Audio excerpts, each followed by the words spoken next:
Okay, sorry, this one's going to be a separate video because it automatically powered it off. I paused it because my baby was fussing. Once you get that unstuck, you're going to take your last open ring. Hang on, sorry. Sorry, again. Okay. So your last ring, you want to kind of like open a little bit extra so it's easier to get through because it is a struggle. I promise it's kind of hard. I'm sorry.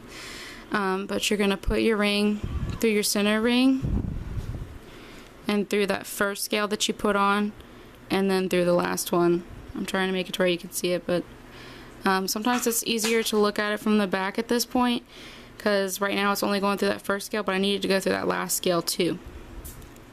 But it takes a minute because you really gotta like try to wiggle around and you don't have any wiggle room.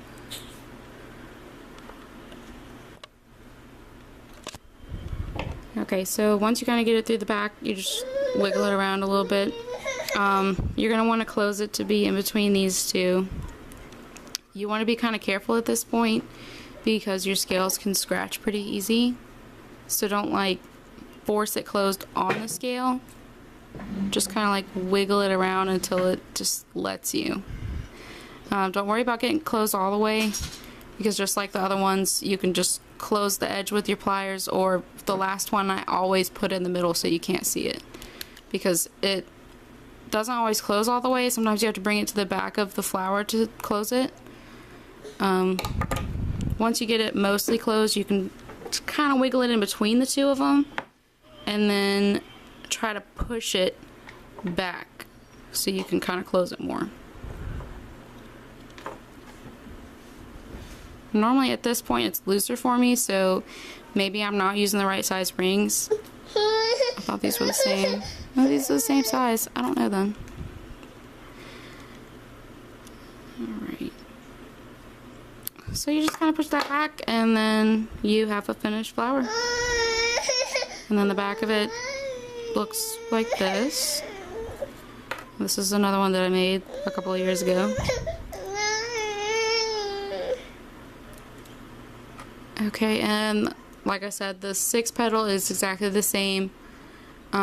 Just don't forget on that last scale that you put on there, that's going to go in front of the scale before it instead of behind it like all the other ones did. But it's still going to go behind this first scale. So this first scale you see, this is the first scale that we put on here. It's in front of all of these other ones. I'm sorry, my camera quality is not like that great. But if you can't see anything, I can try to use one of my other cameras to video, or I can try to do a picture tutorial if this didn't help you. If you have any questions at all, you can email me or you can contact me on my Etsy. I'll try to help you as much as I can.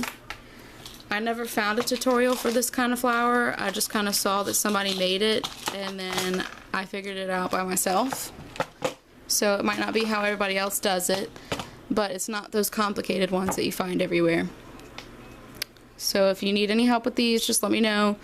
If you have any other kind of chainmail problems that you have, I can try to help you with those. I can do the 4-in-1, I can do the Japanese lace, I can do 3-in-1s, the Byzantine, I don't know if that's how you say it, but that's how I say it. Pretty much anything that's out there, I can do it.